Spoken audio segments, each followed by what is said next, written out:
இன்னைக்கு வீடியோல வந்து பாத்தீங்க அப்படின்னா ரோர் பேங்க்ல இருந்து நமக்கு ஃபைனலா வந்து கிரெடிட் கார்டு வந்து வந்துருச்சு. ஸோ நம்ம வந்து பாத்தீங்க அப்படின்னா நம்மளோட பிரதர் ஒருத்தருக்கு வந்து ரோர் பேங்க்ல இருந்து ஃப்ரீ கிரெடிட் கார்டு வந்து அப்ளை பண்ணி கொடுத்துருந்தோம். ஸோ அவருக்கான கிரெடிட் கார்டு வந்து இப்போ ரிசீவ் ஆயிருச்சு. இன்னைக்கு வீடியோல இந்த கிரெடிட் கார்டு தான் அன்பேக் வந்து பண்ண போறோம். ஸோ உங்களுக்கும் வந்து இது மாதிரி ரோர் பேங்க்ல இருந்து ஒரு life time free credit card வந்து வாங்கணும் அப்படின்னு நினைச்சீங்கன்னா ஸோ நீங்களும் ட்ரை பண்ணி பாருங்க. அப்ளை பண்றதுக்கான லிங்க்ஸ் ஆல்ரெடி எப்படி இந்த கார்டுக்கு அப்ளை பண்றது அப்படிங்கிறதையும் நம்ம செப்பரேட் வீடியோவா போட்டிருக்கோம். அந்த வீடியோட லிங்க்கும் கீழே இருக்க டிஸ்கிரிப்ஷன்ல கொடுத்துருக்கேன். அந்த வீடியோ ஃபாலோ பண்ணி அப்படின்னா உங்களுக்கு இந்த கிரெடிட் கார்டுக்கு நீங்க ஈஸியாவே அப்ளை பண்ணிக்கலாம். இப்போ வந்து இதை வந்து பிரிக்கலாம்.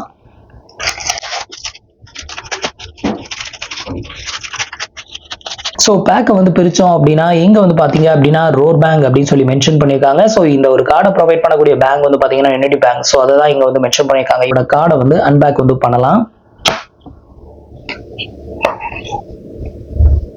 ஓப்பன் பண்ணோம் அப்படின்னா ஃபைனலா நம்மளுக்கான கிரெடிட் கார்டு வந்து பாத்தீங்கன்னா இங்க வந்து கொடுத்துருக்காங்க. ஸோ அதுக்கு மேலேயே வந்து பாத்தீங்கன்னா ஒரு QR கோடு ஒன்று கொடுத்துருக்காங்க. ஸோ இந்த QR கோடை யூஸ் பண்ணி தான் நம்ம வந்துட்டு நம்மளோட கிரெடிட் கார்டை வந்து ஆக்டிவேட் வந்து பண்ணணும். இதுல என்ன ஸோ கீழே வந்து பாத்தீங்கன்னா நம்மளுக்கான கிரெடிட் கார்டு வந்து கொடுத்துருக்காங்க. ஸோ அதுக்கு உள்ளேயுமே வந்துட்டு ஒரு பேப்பர்ஸ் எல்லாம் கொடுத்துருக்காங்க. அது என்னலாம் அப்படின்னு வந்து பார்க்கலாம்.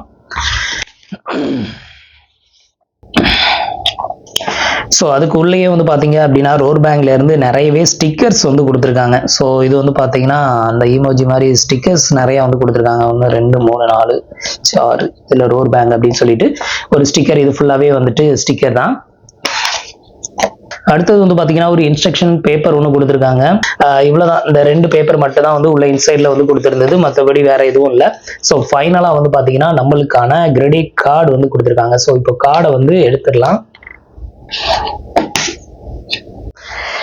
இதுதான் வந்து பாத்தீங்க அப்படின்னா ஃபைனலா ரோர் பேங்க்ல இருந்து நமக்கு கொடுத்திருந்த ஒரு life time free credit card. So இந்த கிரெடிட் கார்டு வந்து பாத்தீங்கன்னா பிளாஸ்டிக் டைப் தான். ஸோ இது வந்து மெட்டல்லாம் கிடையாது, ஃபிளெக்சிபிளா இருக்கக்கூடிய ஒரு பிளாஸ்டிக் தான்.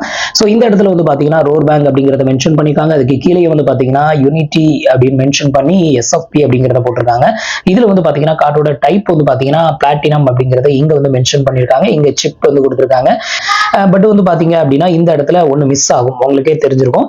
இந்த இடத்துல எல்லா கார்டுலயுமே நம்மளோட நேம் வந்து பிரிண்டட் ஆகி வரும். இந்த கார்டுல வந்து பாத்தீங்கன்னா ஃப்ரண்ட்ல நேம் வந்து மென்ஷன் பண்ணல.